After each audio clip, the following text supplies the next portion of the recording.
So a week or two ago, Disney just opened their 2026 bookings. And if you're planning a trip for 2026, it is not too early to get started planning. Hi guys, I'm Jessica. I'm a mom of 3. I'm a speech language pathologist, and I make lots of lifestyle and travel videos, heavy on the Disney. And that brings me to the topic of the day, which is booking a Disney World trip more than a year out, which is what we just did. So our family went to Disney World for the first time 9 years ago, I think. I think it was 2016. We brought my daughter. It was just my husband, my daughter, and I. We only had one child back then. And I fell in love with it. Luke kind of was okay with it. And then we went on another trip 2 years later, and I feel like Luke started to slowly fall in love with it too. So now we are like a full-blown Disney family. We would go multiple times a year if we could. And here I am to be your normal person on YouTube. I have a very small channel. Don't make any money from my channel or anything like that. So Luke and I he has a full-time job, I have a part-time job, and we're busy raising our kids. And I feel like I see all these people on YouTube that are just going to Disney World 3, 4, 5 times a year. And I get so jealous, and because I would love to do that. I would love to just, make quick weekend trips down every once in a while. Every couple months, but that's just not us. And I feel like that's not the reality for a lot of people. We have 3 kids, it's very expensive for us to go to Disney World. I feel like we have a pretty normal income. We're not making tons and tons of money where we can afford to go to Disney very often. So all that to say, I feel like I'm kind of more on the normal side, and we can afford to go. Bruno is getting comfortable over there. He's ready to take his afternoon nap, I think. But anyway, we can afford to go about every other year. So once every 2 years. And even then, we are scrimping and saving and just barely able to afford to go every other year.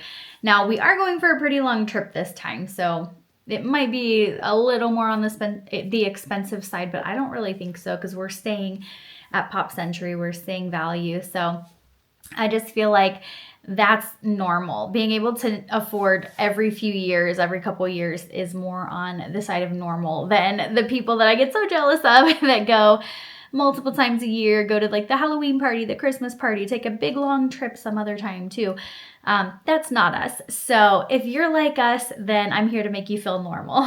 So basically what I'm saying is, we are planning another Disney trip, but it's not in a couple weeks. It's not even in a couple months. We are more than a year out from this trip. And I feel like there are some fun things about that. We get to really plan and think about it and dream about it for a long time. And it becomes almost like a family hobby where we're just kind of talking about our trip and getting excited about it and planning about it, watching ride-throughs on YouTube, that type of thing. It's kind of fun when you have a long time leading up to it. So I'm here to talk today about if you are a year or even a little more than a year out from your trip, what can you do to plan? What do you need to do to plan? Because with Disney trips, it definitely involves a lot more planning than a lot of other types of trips that you might go on. So first of all, one thing we really like about Disney World's policy is that if you are planning a vacation package, which is usually how we do it, you can book it and you have to pay $200 down. That's all you have to pay at first. The remaining balance is due 30 days out from your trip. So that gives us that, our family likes that, because we can book it, pay the $200, and then usually we have over a year to be saving and, pay. We usually just pay one lump sum at the end too. But we definitely do not want to put vacations on a credit card. That's not a good idea. I hope nobody does that. So we always make sure that we do have the money saved up to go. But yeah, it kind of gives you a little bit of flexibility. And the other good part about that is, because it is so far out, you might think you want to plan this type of trip at this resort for this length, but then things change, throughout the year, and you might change your mind, or you might have to cancel. And if that happens, you can cancel it or change it, and you get, as long as it's more than 30 days out, you get your whole deposit back. So that's really nice. It's nice to like be able to book something because stuff books up quickly, like resorts and stuff can book up quickly. It's nice to be able to book that, but to know that if something were to go wrong, we would not be out any money as long as we were, more than a month away from our trip. So anyway, we did book a trip for 2026, the summer of 26, a couple weeks ago, and I'm really excited. So I guess I have a couple things that I really want to talk about today. So first of all, I want to talk about what things do you need to figure out before you book your trip or around the time of booking your trip when you're really far out like we are from the trip. And then the other thing is, how can you get excited and make the time pass when you're like us and you have a really long time before your next trip? So first, I'm going to talk about those questions you might want to ask yourself. The first thing that you probably want to figure out is, what time of year do you want to go to Disney World? Unfortunately, there used to be busy seasons and then less busy seasons. There aren't really less crowded seasons anymore. It's crowded all the time pretty much. But there are times that are like absolutely miserably crowded that will ruin your trip. So if you go anytime around like spring break, that's going to be miserable. If you go like the couple of weeks surrounding Christmas, miserable. We did that once. And I would take the like 90-degree heat, 100% humidity over that any day of the week over the crowds. The crowds were miserable. So yeah, you might want to, it's always going to be a little bit crowded, but you might want to try to go on those times that are a little bit less crowded. Summertime used to be like a busier season, but I honestly don't think it's much worse than any other time now. And it's definitely not as bad as spring break or Christmas break or any holiday. Anytime there's going to be kids that are off school for like a long weekend or something, that it's always slammed at those times. So we always try to we always like to avoid those times. Another thing to consider when it comes to time of the year is, can you handle the heat? We always go in the summer when we go, pretty much. I think just the one time we went in January, like the last week of December, first week of January. And so we're kind of used to it. It's horrible. It's absolutely hotter. It feels hotter than the surface of the sun, but there are things you can do to help. In our family, like, we would rather deal with that than the crowds. So, and we also don't like taking our daughter out of school for too long. So we usually go in the summertime. If you have maybe like asthma or something, a health condition that's going to make the heat unbearable, then obviously you're not going to want to go during the summertime. You also have hurricane season that you want to just be aware of, if you wanted to avoid that time. I've heard September can be low crowds, and February, late January and early February can be low crowds if you avoid like President's Day weekend and Martin Luther King Day weekend. And I've even heard like early May can be low crowd. So your mileage may vary, but that's something to consider, because the time of year that you go, there's just a lot of factors to consider in different times of the year. Another thing you need to decide before you book your trip is, how long do you want your trip? You could do just a weekend trip and it would be a lot less expensive, but you wouldn't have as much time to get things done. So if this is your once in a lifetime trip, you may not want to make it that short. You could do 4 days and just do one park each day, or you could make it like a super long trip. That's what we're doing next year, because we love Disney so much. Our ideal trip is like being able to do 2 days in each park, except honestly, we only do 1 day in Animal Kingdom. It's our least favorite park. I'm sorry. I know there are some big Animal Kingdom lovers. Our kids just aren't that into it. We think it's, when we go in the summer, it feels hotter and more walking than the other parks. So anyway, we do like 1 day at Animal Kingdom, 2 days at the other parks. And that's like our ideal. And then like a rest day in between.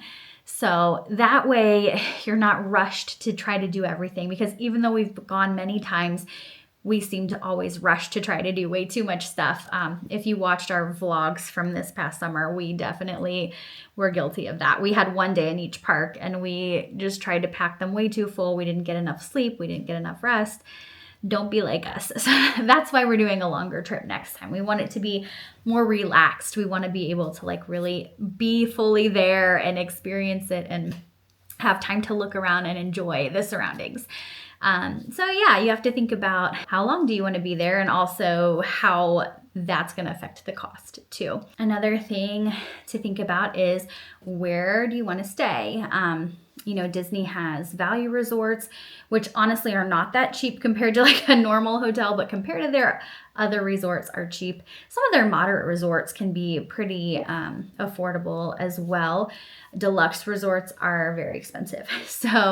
But you have more of a deluxe experience. So you have to think, do I want to save money, or do I want to spend a little more and have more of a luxurious vacation? For our family, we just can't even imagine being able to afford staying at a deluxe resort. My husband and I stayed at one deluxe resort for 2 nights when we did a trip, just the two of us. That's the only time we've ever stayed deluxe. We typically stay at either Pop Century or Art of Animation, which are value resorts, because for our family, we would rather spend less on a resort, but like stay for a longer amount of time. But yeah, you'll need to like look at all the different resorts that are available at Disney and pick which one would work best for your family. You kind of have to consider what kinds of transportation are offered at each of the resorts. So all the resorts have buses, but some of them also have the Skyliner, which we think is a great plus of like Pop Century and Art of Animation. Some of them have boats that will take you to like the Magic Kingdom or Disney Springs or different places like that. And then a few of the really expensive ones also have the monorail to Epcot and the Magic Kingdom. So when you're looking for a place to stay, I feel like that is a big factor to consider as well. If you're renting a car, it might not be as big of a deal, but otherwise, some of those other modes of transportation besides the bus can be a lot less stressful, especially like at the end of a busy day or at the beginning of a busy day too. So that is something to consider. We love the Skyliner. We always try to stay at a Skyliner resort, and then of course, if you don't want to pay as much and you have some other means of transportation, you could also stay off property, which our family has not done that yet, but you can definitely save some money doing that if you're going to be renting a car and you're able to drive yourself around. Okay, so that, I feel like researching all the resorts and places to stay can be a full-time job if you're not familiar with it. So that's a big piece of it too, because if you're booking a trip, you need to know where you're staying before you book it. And like I said, some of the places can book up pretty quickly too. It depends on where you want to go. The next thing you want to decide, because you'll need to answer this question while you're booking your trip, is, do you want to do just one park each day, or do you want to get park hoppers? So park hopper tickets just allow you to go to any of the different parks during the same day. Whereas if you don't get them, you'll just pick one park that day. Like if you go to Magic Kingdom, you can come and go for Magic Kingdom, but you can't do like Magic Kingdom in the morning and Epcot in the evening or anything like that. It is, in my opinion, quite a bit more expensive to get park hopper tickets, like maybe a couple $100 extra depending on how long you're staying. Our family does not typically do park hoppers because we like to do those longer trips, and we find that just picking one park per day to focus on is just easier for us, and it's a way to save a little bit of money. So yeah, we would prefer to pick one park for the day, and sometimes we'll go back to the resort and have like a little rest time and then go back in the evening. But just having 3 kids, I feel like it's easier to just pick one focus for the day, and like, this is what we're doing Monday. Epcot's what we're doing Tuesday, etc. So I feel like if it was just Luke and I, and we could do things quicker and just kind of bop around a little more, not having to worry about like a stroller or tired feet, it might be more fun to park hop. So if you don't have kids with you, that might be easier. But for us, we really do find that we don't really need to park hop on our trips. If you have a shorter trip, you might be more likely to want to park hop too. So another thing that you need to decide before you book your trip, the next thing you need to decide that you'll have to like decide while you're booking your trip, because it's like one of the sections that you have to fill out, is, do you want the dining plan or not? So if you do get the dining plan, I believe you have to get it for your entire stay, and you have to be staying on property in order to be able to get it. Everybody in your party has to get it. You can't like pick and choose. So it's not super flexible. I did a really long video on my old channel all about the dining plan. But I usually say if you're trying to save money, the dining plan I don't think is worth it. Basically I didn't even explain what it is, but what it is you pay a fee when you book your trip, and then you get a certain amount of credits for different restaurants and different types of restaurants and snacks and drinks for your entire trip. And it makes it feel a little more all-inclusive. I would say if you're trying to save money, the dining plan is not necessarily going to save you money. But if you're like a big foodie and you want that all-inclusive feel and you think you're going to be trying some of those more expensive restaurants and more expensive items on the menu, then it might be worth it for you. Again, it kind of depends on what kind of trip you want to have, but that's something you need to figure out ahead of time. Our family typically does not do the dining plan, but we did do it once, and it was kind of nice to have that all-inclusive feel where you just didn't have to think about the price of anything once you got to Disney because it was already all paid for as far as food goes. The last thing that you kind of need to have just a rough idea of when you book the trip is what is your budget? And I feel like your budget is going to kind of affect all of the other different questions that I've already talked about. It'll affect your resort. It'll affect whether, your food. So whether you do the dining plan, it'll affect whether you want to do park hopper, that type of thing. And I feel like every time we go, we try to find deals. We try to find the cheapest way to do it. And it never feels like we're actually getting that much of a deal. I will say this year they had this amazing deal on hotels where they were like, some of the value resorts were like $99 a night, and it was just cheaper than I've ever seen them before. We just aren't really ready for a trip this year, or otherwise we would have booked those so quickly. But typically they have deals, but like it still always feels really expensive, which is another reason why we space our trips out and we can't go multiple times a year or even once a year. But yeah, so it's expensive. It just is. That's just the nature of it. So kind of just be expecting that going in. But there are definitely ways to make it less expensive or more expensive depending on your budget.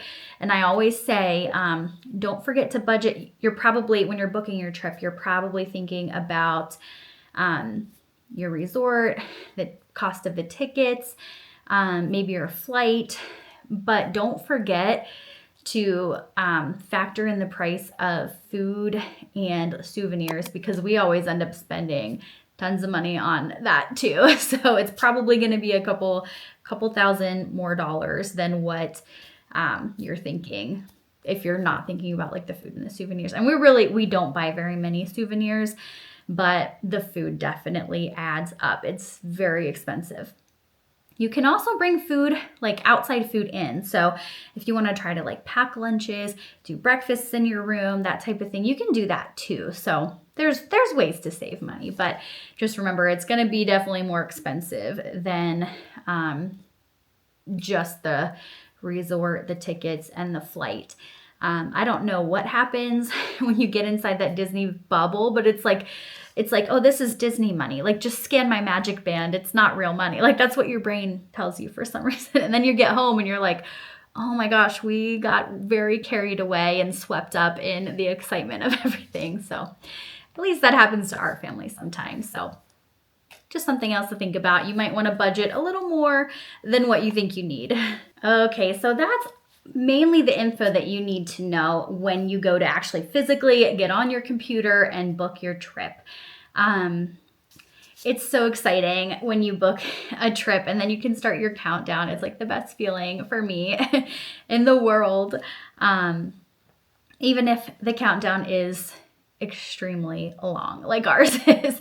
But that's what we're going to talk about in the next part of the video. So honestly, we have like over 400 days till our Disney trip, which feels so long, but I'm going to talk about some ways that you can get excited about it, try to pass the time, and make it just like an exciting experience, even in the waiting, not just the trip. So the first thing that we do all the time, like whether we have a trip planned or not, is research. And what I mean by research is just watching a bunch of YouTube videos or listening to podcasts There are literally like hundreds, maybe thousands of like YouTube channels and podcasts and places to get info, but it's all like really fun and exciting, and it just gets me so excited for the trip. So I'm going to share a couple of my favorite YouTube channels and podcasts. Like you could literally watch a video every day until your trip, even if it's more than a year out,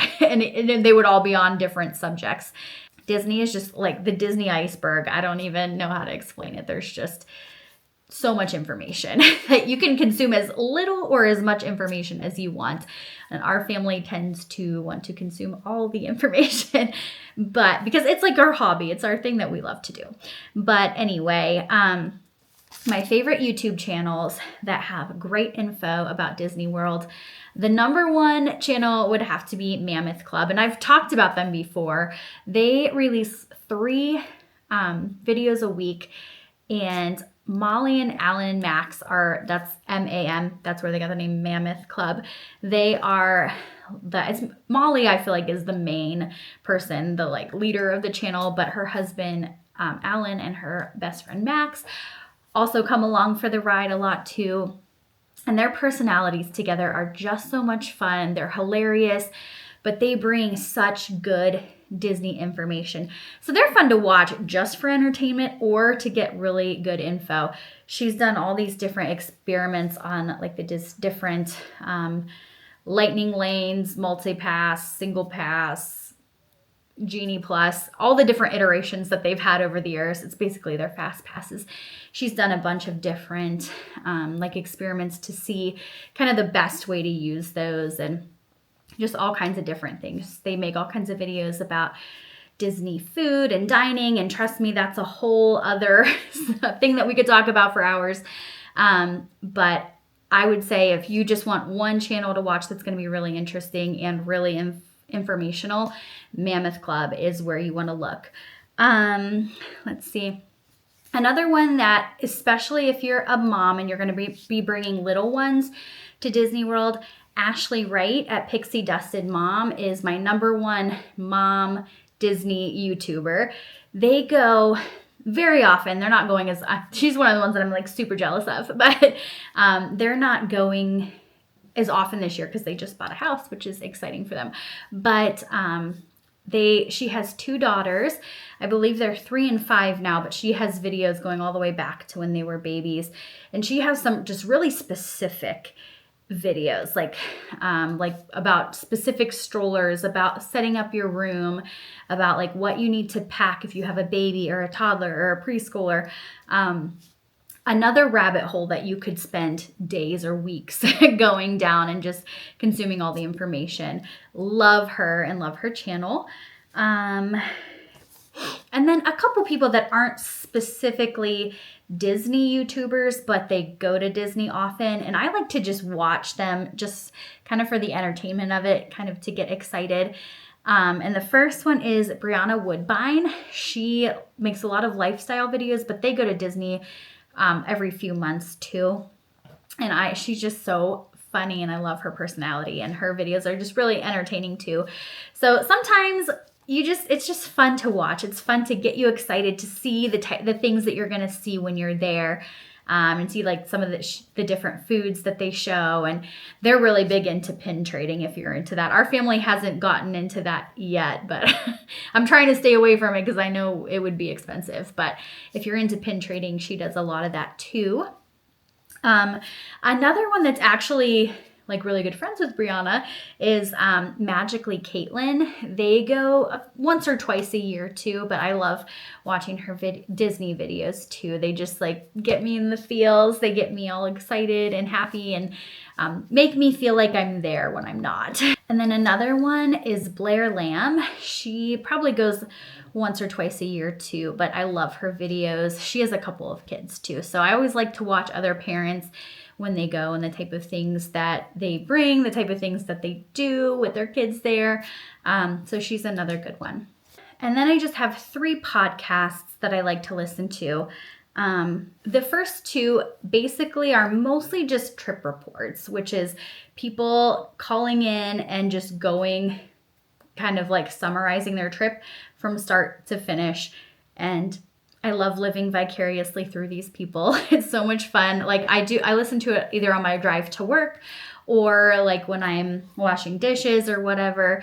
It just gives me something fun to listen to and think about and just kind of escape and have a little bit of magic in my day. So the first one is Double Your WDW, which is kind of a tongue twister, but the host, Julie Elster, is just so sweet and but sarcastic and funny at the same time. She's just really entertaining. So love her podcast.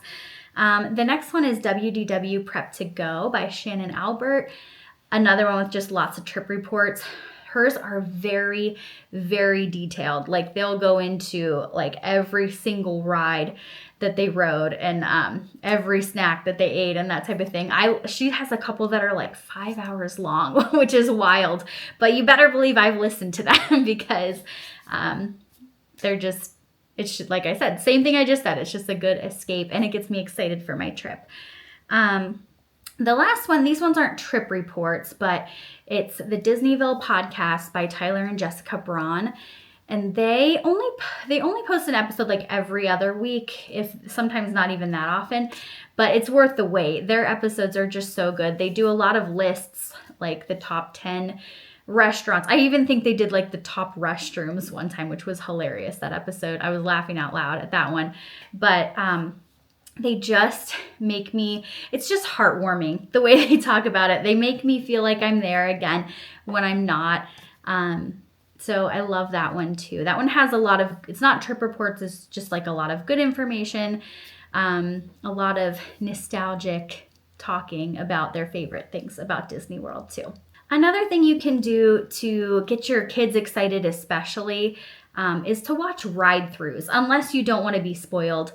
But if you go on YouTube, you can literally find any ride that exists pretty much and watch like a POV ride through. And we like to do this a lot with our little ones because that way they kind of know what's coming. If you have a ride that's a little bit dark or a little bit spooky or things like that, I feel like it makes them feel prepared. And when they're actually there, it's not as scary and intimidating to them.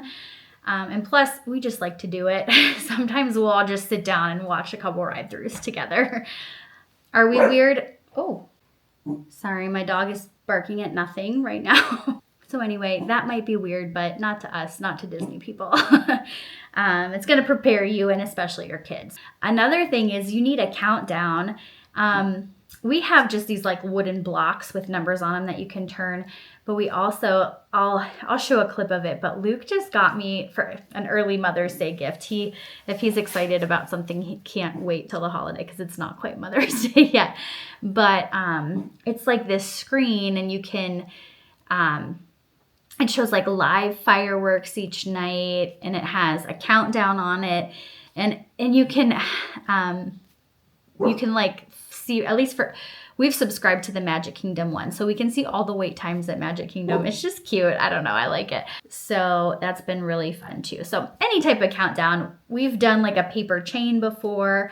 There's all kinds of things you could buy on Etsy. So that just builds the excitement for everybody. It gives you a little something fun to do every day to take down one more day. Another thing we like to do are Disney movie marathons, especially if you pick movies that are going to be things that you're going to see while you're at Disney World. Like, for example, with Beauty and the Beast, there's a Beauty and the Beast sing-along show. There's a Beauty and the Beast restaurant. There's a Beauty and the Beast like storytelling experience thing at Magic Kingdom.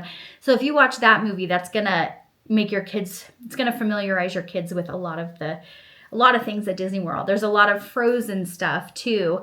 In Fantasyland, you're going to see a lot of things from like the classic Disney movies. So it could be something that's not just, it's fun, but it also kind of can make the whole experience more fun for your kids when they know the characters, you know, especially if they're really little, like my youngest too. And the last thing is like, just enjoy your everyday life too.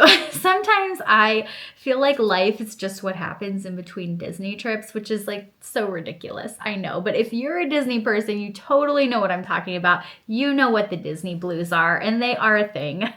So some days I'll be, especially if I'm watching a lot of content about Disney World, I'll get sad and jealous that I'm not there. But I'm like, but I live this beautiful life, and we can go outside and play, and we can go make every day special. We don't just have to make the days at Disney World special. So don't forget, if you have a long countdown like that, don't forget to just enjoy everyday life too in between. All right, well, I think that's all the information I wanted to talk about in this video. It'll probably be a little while before I make another Disney planning video, because honestly, there's not gonna be much to do for a little while, but you better believe when we get closer, I'm going to be making tons of videos. So stay tuned. Like a year from now, there will be tons of videos.